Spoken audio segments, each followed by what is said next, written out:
부러져 있는 걸 볼 수가 있어요. 엔진 오일을 교환을 안 해주면은 당연히 엔진 자체에도 문제가 생기지만 이런 타이밍 체인 같은 부분에도 문제가 생길 수밖에 없습니다. 윤활이 안 돼. 자, 시작해보자. 안녕하십니까, 이승현입니다.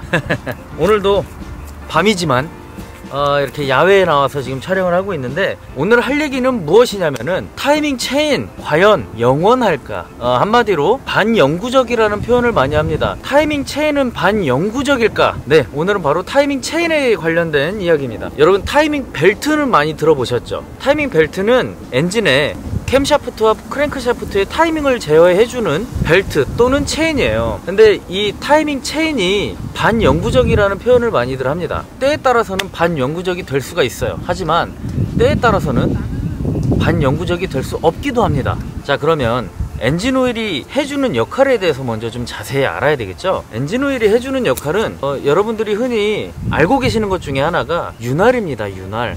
하지만 엔진 오일은 윤활뿐만 아니라 몇 가지의 작용을 더 해주는데요. 냉각, 윤활, 청정 등의 목적이 있습니다. 자, 그런데 타이밍 벨트는 엔진 오일이 타이밍 벨트를 관장을 하지 않아요. 하지만 요즘 나오는 차량들은 엔진 오일이 타이밍 체인까지 관장하게 되어 있습니다. 지난번에 그랜드 스타렉스에서 나왔던 타이밍 체인입니다. 꼭 여기 무슨 노상에 약 팔러 나온 사람 같은데, 지금 이 타이밍 체인이에요. 타이밍 체인에는 엔진 오일이 들어가게 되고 시간이 지나게 되면 늘어나게 되어 있습니다. 우리 왜 예전에 자전거 체인 늘어나는 거랑 똑같다고 보시면 돼요. 이 차량 같은 경우에는 예전에 타이밍 가이드 부분에 체인이 이렇게 연결되어 있으면은 중간에 이렇게 가이드가 있습니다. 이탈되지 않도록 방지해주고 적절한 텐션을 유지해주는 역할을 해주는 게 가이드예요. 이렇게 가이드가 부러져 있는 걸 볼 수가 있어요. 자, 상식적으로 엔진 오일을 교환을 안 해주면은 당연히 엔진 자체에도 문제가 생기지만 이런 타이밍 체인 같은 부분에도 문제가 생길 수밖에 없습니다. 윤활이 안 되니까. 힘을 받으면 당연히 늘어나지 않겠습니까? 그리고 또 하나, 타이밍 텐션의 장력은 이러한 텐셔너가 들어가게 되는데, 이것도 마찬가지로 엔진 오일 압력으로 제어를 해주는 거예요. 이렇게. 그렇기 때문에 타이밍 체인 관리는 경우에 따라서 반영구적이 될 수도 있지만 반영구적이 될 수 없다고도 얘기를 하는 겁니다. 반영구적으로 사용을 해주실 것 같으면은 당연히 엔진 오일 관리가 필수적으로 이루어져야 되겠죠. 타이밍 체인 가이드를 딱 보니까 어떤 생각이 드시나요? 플라스틱입니다. 플라스틱. 뭐 물론 여러가지 재료를 섞어 만든 플라스틱이라서 좀 강하기는 하겠지만 그래도 플라스틱은 플라스틱입니다. 플라스틱이라는 거는 산화가 되고 경화가 되면은 쉽게 잘 부러지는 특성이 있습니다. 그런데 엔진 오일 교환을 늦게 하면 어떤 결과가 나오죠? 엔진 오일이 산화되지 않습니까?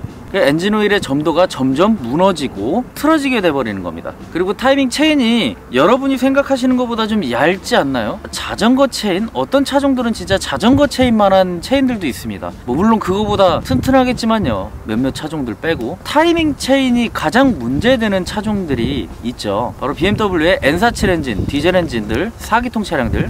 보통은 이 BMW 4기통 디젤 차량들은 타이밍 체인이 끊어지기 전에 한번 교환을 해주시는 게 좀 더 차량을 오랫동안 유지하시는 데 도움이 많이 됩니다. 타이밍 체인, 타이밍 벨트가 끊어지면 어떻게 되냐? 쉽게 말하면 밸브가 위에서 엔진이 이렇게 있으면 흡기 밸브, 배기 밸브 열리게 되고 또 피스톤이 오르락 내리락 하게 됩니다.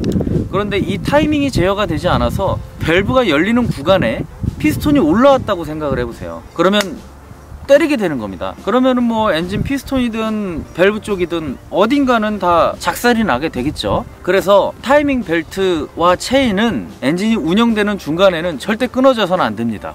하지만 벨트의 특성상 옛날에는 타이밍 벨트 교환 주기가 그래서 있었잖아요. 중고차를 구입할 때 어른들 보면은 이 차가 타이밍 벨트가 교환이 된 건지 안 된 건지 그렇게 묻고 따지던 시절도 저는 기억이 납니다. 그런데 요즘 들어서 다시 타이밍 체인이 벨트로 다시 바뀌어가고 있어요.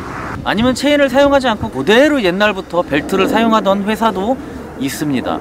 대표적으로 국산차들은 윈스톰이 계속해서 벨트를 사용을 했었고요. 그 다음에 삼성차 QM3가 타이밍 벨트로 사용이 되고 있습니다. 그 다음에 뭐 볼보, 폭스바겐 여러가지 회사들이 아직까지 벨트를 고집하는 회사들이 많아요. 대신 옛날보다는 벨트 수명이 좀 개선이 된 거는 사실입니다. 그래도 제 생각에는 한 10만 킬로가 넘어갔다면 교환을 한번 해주시는 게 좋을 것 같고요. 타이밍 벨트, 체인 이렇게 구분을 할 때 보통 사람들이 알고 있기로는 타이밍 체인이 좋다, 타이밍 벨트는 안 좋다라고 생각들을 많이 하시지만 꼭 그렇지도 않습니다. 경우에 따라서는 타이밍 벨트의 장점도 더 많아요. 금속의 특성대로 타이밍 체인 같은 경우는 아무래도 금속의 소리가 날 수밖에 없어요. 엔진이 회전하고 있는 상황에서는. 정숙석에서만큼은 타이밍 벨트가 최고입니다. 뭐 물론 소모성이라는 단점이 있지만요. 엔진오일 관리를 잘 해주시라는 게 오늘의 내용의 포인트고, 바람이 너무 많이 불어서 결국엔 방으로 들어왔습니다. 여러분들은 보통 주변에 지인분들이 엔진 관리가 제대로 되지 않아서 엔진을 보링을 한다든지, 엔진 쇼트 교환이라고 하죠. 쇼트 엔진 교환, 어셈블리, 엔진 통째를 하는 이야기입니다. 쇼트 엔진을 교환하시는 분들 잘 못 보셨을 텐데요. 저희같이 자동차 정비를 업으로 하는 사람들은 매일같이 고장난 자동차를 상대하다 보니까 엔진이 완전히 돌아가신 경우까지 아주 많이 만나게 됩니다. 아주 많이 접하게 되고 있죠. 그리고 지난번 수리했던 A6 중 한 대가 수리를 완료하고 나니 타이밍 체인 쪽에 문제가 생겨서 지금 또 타이밍 체인 쪽에 수리를 하고 있고요. 그래서 우리가 어쨌든 친환경 자동차, 전기차, 수소차 등이 보급이 되기 전까지는 어쨌든 내연기관에 의지를 해야 되는 상황인데 소모품 관리를 잘 해주셔야 될 것 같습니다. 요즘 예전보다, 아주 옛날에는 엔진 보링집이라고 하죠. 엔진만 전문적으로 수리를 하는 그러한 공장을 얘기를 합니다. 그러한 공장에서 엔진 수리를 많이 했었다면 조금씩 기술이 진보담에 따라서 그러한 일거리들이 많이 줄어들었었습니다. 그런데 요즘 들어서 다시 엔진일이 아주 많아지고 있는 추세예요. 그만큼 옛날에 비해서 엔진이 점점 더 소형화돼 가고 있고, 소형화되고 있는데도 불구하고 힘은 더 좋아지고 있습니다. 힘은 더 좋아지는데도 불구하고 배기가스 규제는 전부 또 맞춰야 돼요. 그러니까 옛날에 단순했던 엔진 구조가 아니라 이것저것 굉장히 많이 들러붙게 됩니다. 휘발유 차들 같은 경우에는 VVT든 밸브 리프트 기술이라든지 여러 가지가 많이 붙게 되는데, 디젤 같은 경우는 또 이제 더 많이 들러붙게 되죠. 배기가스 후처리 장치부터 시작해서 배기가스를 사람으로 치면은 똥꼬를 손으로 필터로 막아주는 겁니다. 그러면 배합이 찰 거 아니에요.